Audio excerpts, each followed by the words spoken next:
Nakailang shots na ako nang iniinom naming brandy ng tatlo kong kapatid sa isang bar pero hindi pa rin ako tinamaan ng espiritu ng alak, magkasama kaming tatlo dahil pareho kaming off-duty.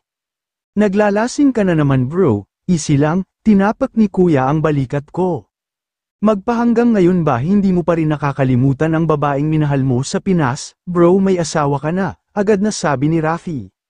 Napahugot ako ng malalim na hininga at botelya ng brandy na ang inabot ko. Diretso ko itong nilagok at padarang na binagsak yon. Hindi ko na mapigil ang pumikit at umiyak, until now walang nagbago. Mahal ko pa rin si Leonora pero tinabyo na nito ng galit noon at ego. Nagkamali ako ng desisyon na lumayo ng araw na iyon at bumalik ng States kasama ang bata. Maling-mali ako, para akong gumawa ng sarili kong kutsilyo at sinaksak sa akin puso. Labis ang pagdurusang naramdaman ko pero pinilit kong isaksak sa isip ko na hindi talaga kami ang para sa isa't isa. Na hindi siya ang babaeng para sa akin dahil mismo ang panahon ang umayaw noon sa amin.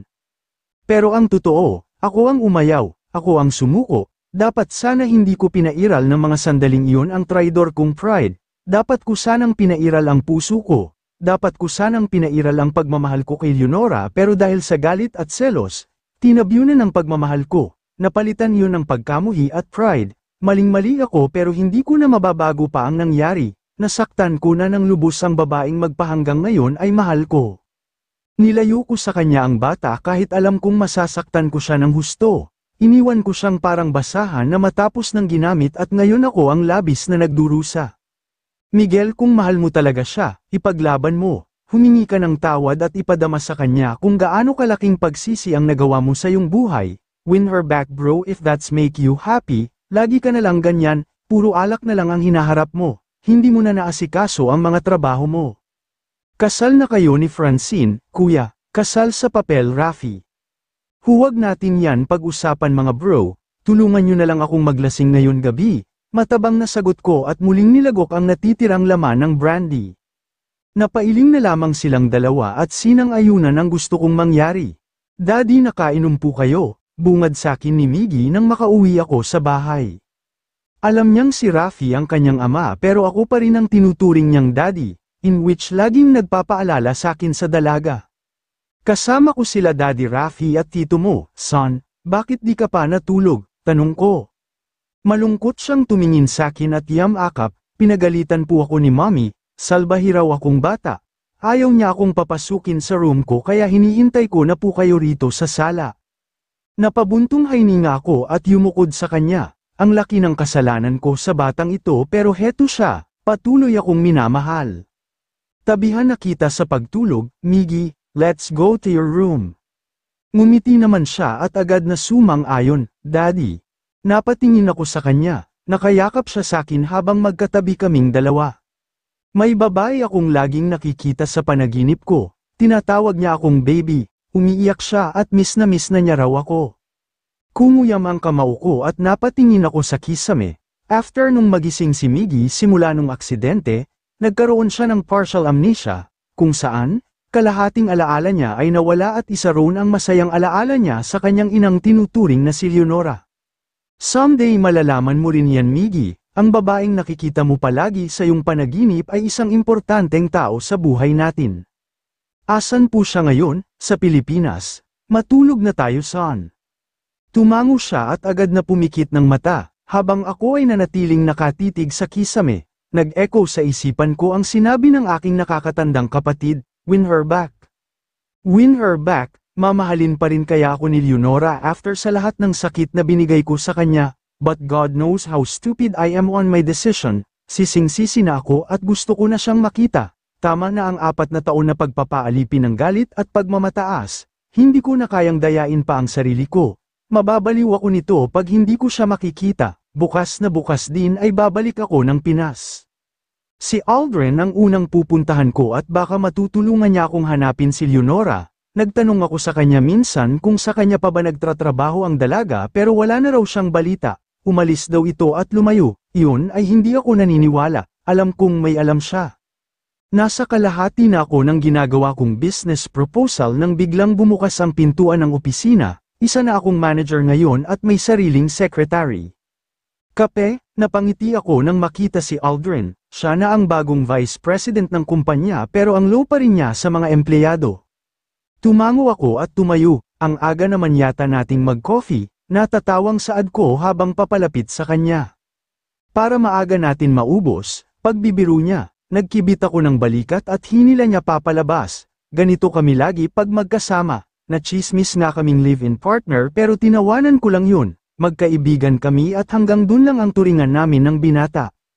Patungo kami ng elevator ni Aldrin at nagtatawanan, parang walang problema at pinagdaanan. Ngunit biglang naglaho ang tawang pinapakawalan ko sa mga biro niya nang makita ang taong ayaw ko nang makita pang muli. Leonora, nagtagpo ang aming mata. God, hinding-hindi ko makakalimutan ang masakit na ginawa ng lalaking ito na walang iba kundi si Miguel. Nagbawi ako ng tingin at kumapit sa braso ni Aldrin. Tayo na, ngumiti ako ng matamis at hinila ang binata, nilagpasan namin siya at iniwan. Hindi ko magawang inumin ang basong may laman ng tinimplang kape, nakatitig lang ako roon at pinagmamasdan ang maitim na likidong naroon. Nakagat ko ang aking pang-ibabang lobby, bumabalik ang lahat ng sakit na kagagawa ni Miguel, parang kinukuyom ang puso ko, gusto ko siyang pagsasampalin sa galit at sakit na pinaranes at pinadama niya sa akin, wala siyang karapatang magpakita. Kinalimutan ko na siya, ayaw ko na rin marinig ang kanyang pangalan at makita ang kanyang pagmumukha. Tama na ang minsang pinagmukha niya akong wala. Leonora, ginagap ni Aldrin ang isang kamay ko na nakapatong sa mesa, okay ka lang ba? Nagtaas ako ng tingin at tumango, Aldrin, may sasabihin ka ba? Napabuntong hininga ako, wala, ngumiti ako at pilit pinapaalis sa aking isipan ang pagkikita namin ng binata. Hindi ako makapaniwala na makikita ko ulit si Leonora ng ganito kadali. Andun pa rin ang di ko makakalimutang pintig ng puso ko kapag siya ang aking kaharap. Walang pinagbago, mahal ko pa rin siya. Masaya ako at nakita ko na siya. Gusto ko siyang yakapin pero wala nga pala akong karapatang gawin yun. Ang sayang na dama ko ay napalitan ng sakit. Nilagpasan nila akong dalawa ni Aldrin at tila di ako kilala. Naiintindihan ko siya. Alam kong galit siya sa akin pero desidido akong kunin ang puso niya. Desidido akong ituwid ang pagkakamali ko sa pagkakataong ito. Ayoko nang makipag-away pa sa sarili ko. Mahal ko siya at gagawin ko na ang lahat para bumalik ang pagmamahal niya. Napahugot ako ng malalim na hininga at nagtapo ng tingin sa ibang direksyon. Nasasaktan ako nang makitang magkasama ulit sila ng pinsan ko. Ganito ang nararamdaman kong selos dati kapag nakikita ko silang magkakasama. Nakita kong ginagap ni Aldrin ang kamay niya at gusto kong bawiin yun. Ako lang ang may karapatang humawak sa kanyang kamay, she's mine.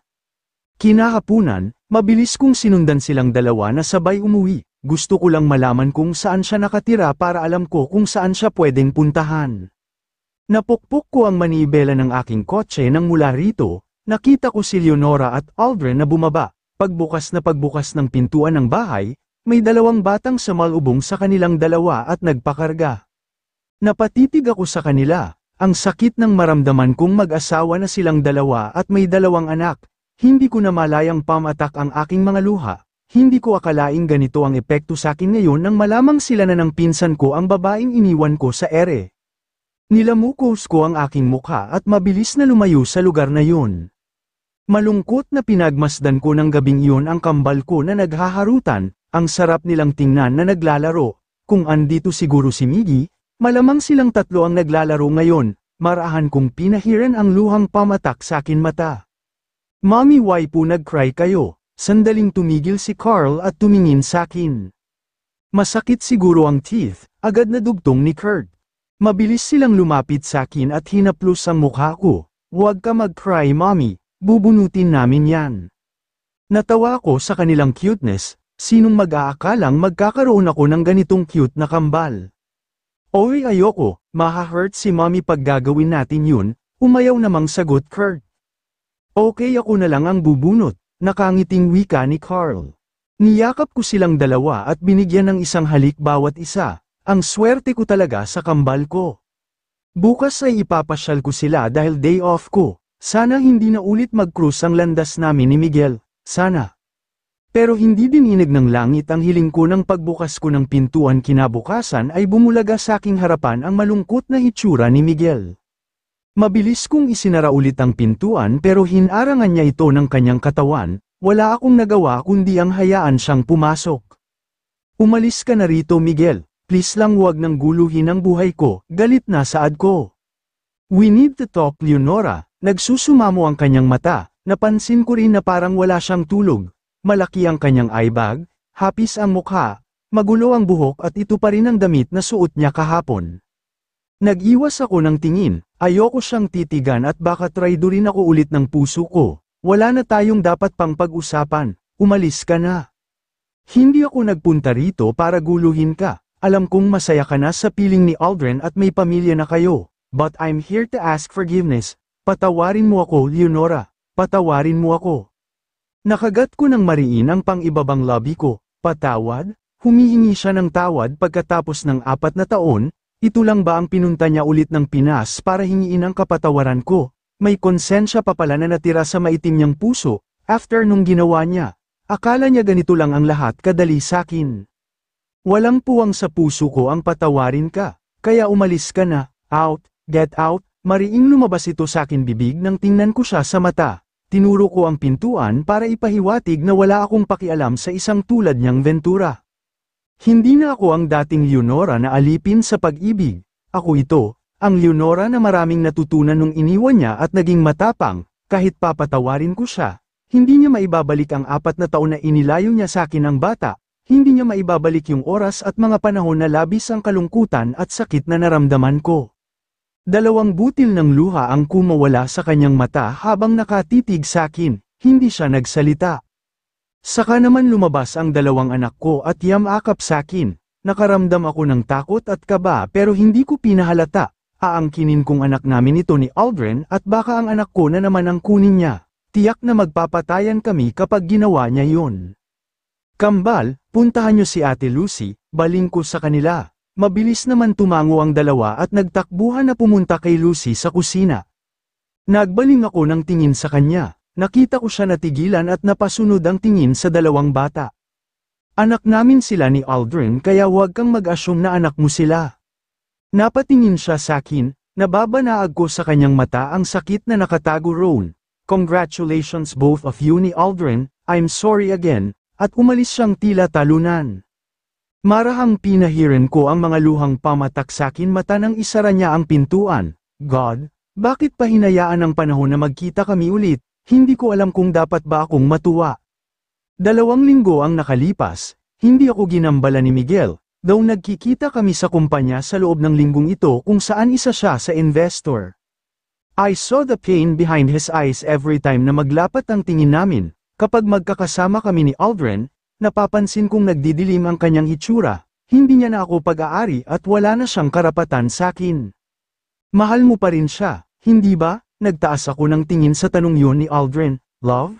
Mapakla akong natawa, sa anak ko na ibinuhos ang salitang iyan Aldrin. Napabuntong hinga na lamang siya at malungkot akong pinagmasdan. Tila may gusto siyang sabihin pero pinili niyang manahimik at igalang ang nararamdaman ko ngayon. Kaharap ko ang isang bote ng brandy sa terasa ng gabing ito. Nag-iisa na lang ako sa mansyong ito na kung saan dati, dito nagsimula ang pagmamahalan namin ni Leonora. Ang daming gumugulo sa akin isipan at hirap na hirap ang kalooban ko. Pinilit kong isaksak sa isipan ko na wala na akong pag-asang makuha siya. She's happily in love with Aldrin, ayoko nang sirain at guluhin ang mundo nilang 2. Minsan ko na itong nagawa at labis ang pagsisising naramdaman ko. Pero nung makita ko ang hitsura ng kambal sa malapitan, napansin kong kamukha ko ito. Kuhang-kuha ng 2 ang mukha ko nung kabataan ko. Iba rin ang naramdaman ko sa 2 bata. Gusto kong isipin na anak ko sila pero si Leonora mismo ang nagsabi na hindi ko anak ang mga ito, but I don't believe her. Maya-maya'y tumunog ang phone ko sa bulsa, agad ko itong tiningnan kung sino, ang pangalan ng isang detective ang rumehistro sa screen. Sir, nagawa ko na po ang pinapagawa niyo sa akin. Good, bring it to my house immediately, at pinatay ko ang tawag sa kabilang linya. Kumuha ako ng detective para paimbestigahan kung kaninong anak ang kambal. Gusto ko lang sagutin ang mga katanungan na nagpapagulo sa isipan ko. May pakiramdam akong anak ko ang 2 bata at nagsisinungaling lang sa akin si Leonora. Kapag oras na napatunayan kong anak ko ang 2 kambal, I'll promise to win their back no matter what it costs. Para akong nanalo sa loto nang makita ang ebidensyang nagpapatunay na anak ko ang dalawang kambal. Halos di ko magawang bitiwan ang mga dokumento na hawak ko ngayon. Inuulit ko ito sa pagbasa at baka nagkakamali lang ako pero 100% sure na anak ko nga silang dalawa ayon na rin sa DNA test. Lalo pa akong natuwa nang malamang hindi kasal si Aldrin at Leonora ayon sa akin detective, may malaking chance ako para ibalik sa akin ang dalaga and this time, hindi ko siya pakakawalan kahit na ilang ulit niya pa akong itaboy at isaksak sa akin na hindi niya ako mapapatawad, lahat gagawin ko para bumalik siya. Nagpasya ako ng gabing yun na dumalaw sa akin mag-ina, bitbit ang isang basket ng peace offering na bulaklak, kumatok ako sa pintuan. Si Lucy ang nagbukas sa akin, nagulat pa ang dalaga nang makita ako pero pinatuloy niya ako at sinabing hintayin ko lang ang ate Leonora niya, may sinadya pa raw sila ni Aldrin. Matiyaga akong nakaupo sa sala habang hinihintay ang dalaga, narinig kong naghajikhikan ang dalawang bata sa itaas, napatingin ako kay Lucy. Nasa kusina siya at mukhang may ginagawa. Nagpasya akong puntahan ang mga ito sa kanilang kwarto sa itaas. Humakbang ako patungo ng hagdanan at tinungo ang pinagmulan ng masayang hagakhikan. Pagbukas ko ng pintuan sa isang room ay sabay na tumingin sa akin ang dalawang identical twins. Pagtataka ang una kong nabasa sa kanilang mukha pero agad din ngumiti at lumapit sa akin. Hi po, sino po kayo? Magkasabay na tanong nilang dalawa. Lumuhad ako at di mapigil ang mapaluha, hindi ko maintindihan ang emosyong bumalat sa akin puso nang makita ulit ang anak ko at parang kinuyam ang aking puso. Ako si Miguel, napatingin sila sa isa't isa at ngumiti nang tumingin sa akin. Hi Tito Miguel, ako si Carl, masiglang pagpapakilala ng isa na nasa kaliwa. I'm Kurt, ngumiti naman ang nasa kanan at hinila nila ng sabay ang aking kamay, let's play Tito. Agad kong pinaunlakan ang dalawang munting anghel, ngunit bago iyon, niyakap ko sila ng sobrang higpit at hindi ko mapigil ang umiyak. I'm really sorry, pabulong na honest ko, kung pwede lang ibalik ang oras at pagkakataon na ituwid ang pagkakamaling nagawa ko. God, hindi ko man lang naalagaan si Leonora nang pinagbubuntis niya ang anak namin, I am so stupid. Why po nag-cry kayo? Inosente nilang tanong, ngumiti ako at hinagkan sila sa noo. Wala. Masaya lang si Tito kasi nakita ko kayong dalawa, let's play. Mabilis silang pumayag at ilang sandali pa'y sinabayan ko sila ng paglalaro ng kanilang mga robot, natigil lang kami nang bumukas ang pintuan at niluwaron si Leonora at Aldrin. Ang kapal ng mukha mong pumunta rito, galit na usig sa akin ng dalaga at lumapit sa akin, umalis ka sa pamamahay namin Miguel. Mommy wag niyo po siyang awayin, bad po yan, si Kurt. Oo nga, nakikipag-play lang po siya sa amin, agad namang dugtong ni Carl. Galit na inutusan ni Leonora si Lucy na kunin ang dalawa at ilayo sa akin. Ano ba talaga ang gusto mo? Pati mga anak namin ni Aldrin, ginugulo mo ang buhay.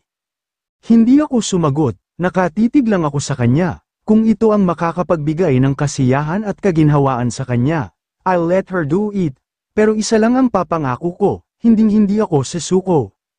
Umalis ka na ngayon din Miguel, out, hinila niya ako at pinalabas ng kwartong yon, bumalik ka sa kung saang impyerno sa States ka nang galing, masaya na ako sa buhay ko at happily married na ako sa pinsan mo. Leonora, isang sampal ang natikman ko sa kanya, galit at pagkamuhi ang bumabalot sa kanyang pagkatao ngayon. Alam kong malaki ang naging kasalanan ko sa iyo, pero please huwag mong ipagkait sa akin ang anak natin. Isang sampal muli ang natikman ko, this time ay lumuluha na siya sa galit, ako naman ay tiniis ang sakit na binigay niya, kulang pa nga iyon kung tutuusin. How dare you na angkinin mong anak mo sila, si Aldrin ang ama at hindi ikaw. I run an investigation, anak natin silang dalawa, marahang sagot ko at nakita ko siyang tig-algal na natigilan, para siyang nakakita ng multo at napailing. Ngayong alam mo nang ikaw ang ama. Kukunin mo rin ba tulad ng ginawa mo kay Miggy? Biglang nagbago ang ekspresyon ng kanyang mukha, bamada ang sakit roon at panunumbat sa akin. Ayoko siyang makitang umiyak, nasasaktan ako, Leonora please come back to me, pagmamakaawa ko. Miguel, agap naman umentra si Aldrin, alis, tinuro niya sa akin ang pintuan ng bahay, kahit anak mo sila, Hindi kita bibigyan ng karapatan na lapitan at angkinin sila gaya ng pagkait mo sakin kay Miggy, kaya wag mo na kaming guluhin pa, umalis ka na at wag ka nang muli pang magpapakita. Masakit man sakin parte, nagbaba ako ng tingin at kuyom ang kamaong lumabas, biglang kumawala ang luha na kanina ko pa pinipigilan nang humakbang ako patungo sakin kotse, dito ko inilabas sa loob ng aking sasakyan ang sobrang sakit na nararamdaman ko, tuluyan akong napahagulhol sa harap ng manibela, God knows kung gaano kasakit pero babalik at babalik ako hanggang sa tuluyan niya akong matanggap at mahalin ulit.